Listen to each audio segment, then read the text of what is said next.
Hello everyone, welcome back to my channel guys. তো আজকে তো পিনাটের সাথে কাটানো আমার প্রথম দিন বলতে পারো। আমি আগের দিনকেই ওকে এনেছি, যেহেতু তোমরা দেখেছো আগের ব্লগটাতে। আর আজকে সকালবেলা ব্রেকফাস্টে আমি খেয়েছি মুসলি, আর ওর জন্য ব্রেকফাস্টে দিয়েছি শসা আর গাজর। ও শসা গাজর খেতে ভীষণ ভালোবাসে, তাই আমি ওর জন্য ছোটো ছোটো পিস কেটে ওকে দিয়েছিলাম। অ্যান্ড বিকেলবেলা আমি একটুখানি বেরিয়েছিলাম, আর এসে দেখি ওর মুখ একদম স্যাড হয়ে বসে আছে। তাই বাড়ি এসে আগে আমি খেলাম চপ, আর ওর সঙ্গে খেলতে বসে পড়লাম। সোজা চলে যায় আমার ল্যাম্পের ভেতরে, আমার টেবিল ল্যাম্পটা ছিল ওরকমই রাখা, পেন স্ট্যান্ডের ভেতরেও ঢুকে যায়, গিয়ে ওখানে শশা খাওয়া শুরু করে দেয়। তারপরে ওর সাথে একটু খেলছিলাম আমি, অ্যান্ড দেন ওর জন্য বানালাম একটা ছোট্ট ঘর।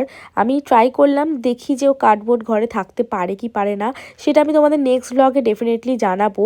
আমি প্রথম প্রথম তো ভাবলাম যে ও ঢুকবেই না, তারপরে দেখি রাত্রিবেলা ঢুকে ঘুমাচ্ছে ওখানে। আর মাঝ রাত্রিবেলা উঠে এরকম বাদরামি করছিল।